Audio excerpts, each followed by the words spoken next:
സംസ്ഥാനത്ത് പോലീസ് അതിക്രമങ്ങൾ വർദ്ധിച്ച സാഹചര്യത്തിൽ സേനയ്ക്ക് മുന്നറിയിപ്പുമായി മുഖ്യമന്ത്രി. മൂന്നാം മുറയും അഴിമതിയും കണ്ടു നിൽക്കില്ലെന്നും കർശന നടപടി ഉണ്ടാകുമെന്നും പോലീസിന്റെ ഉന്നതതല യോഗത്തിൽ മുഖ്യമന്ത്രി പറഞ്ഞു. പത്തനംതിട്ട പോക്സോ കേസ് അട്ടിമറിച്ചതിൽ പേരെടുത്തു പറയാതെ മുഖ്യമന്ത്രി വിമർശിച്ചു. അതേസമയം വർഗീയ കൂട്ടുകെട്ടുകളെ സൂക്ഷിക്കണമെന്നും സേനയ്ക്ക് മുഖ്യമന്ത്രി നിർദ്ദേശം നൽകിയിട്ടുണ്ട്. അഞ്ജു ജയപ്രകാശ് കൂടുതൽ വിശദാംശങ്ങൾ പങ്കുവെക്കും. അഞ്ജു, അതിനിർണായകമായിട്ടുള്ള കാര്യങ്ങളാണ് മുഖ്യമന്ത്രി പറഞ്ഞിരിക്കുന്നത്. സേനയ്ക്കെതിരെ അതിഗുരുതരമായ ആരോപണങ്ങൾ ഒന്നിനു പിറകെ ഒന്നായി വരുന്നൊരു സാഹചര്യത്തിൽ മുഖ്യമന്ത്രിയുടെ നിർദ്ദേശങ്ങൾ എങ്ങനെയൊക്കെ?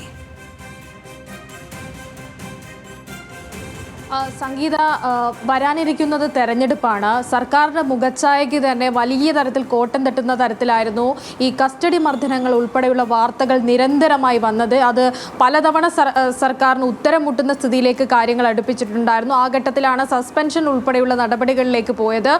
പിന്നാലെ വകുപ്പ് തല നടപടികളിലേക്ക് നീങ്ങുമെന്ന് പറഞ്ഞെങ്കിലും അത്തരത്തിലുള്ള നടപടികളുമായി മുന്നോട്ട് പോകുന്നതിനിടയിലാണ് ഇപ്പോൾ ഇത്തരത്തിൽ ഉന്നത പോലീസ് ഉദ്യോഗസ്ഥരുടെ ഒരു യോഗം ഇന്ന് 4 മണിക്ക് ചേർന്നിട്ടുണ്ടായിരുന്നത്. ഈ യോഗത്തിലാണ് പോലീസ് സേനയെ വലിയ രൂക്ഷമായ ഭാഷയിൽ തന്നെ മുഖ്യമന്ത്രി വിമർശിച്ച് പറഞ്ഞിരിക്കുന്നത്. കണ്ടു നിൽക്കാനാവില്ല എന്ന് തന്നെ മുഖ്യമന്ത്രി പറഞ്ഞു. അതായത് ഇത്തരത്തിൽ മൂന്നാം മുറയും അഴിമതിയുമൊക്കെ ഉണ്ടായാൽ കർശന നടപടികൾ ഉണ്ടാകും എന്നത് തന്നെ യോഗത്തിൽ മുഖ്യമന്ത്രി എടുത്തു പറഞ്ഞിരിക്കുകയാണ്.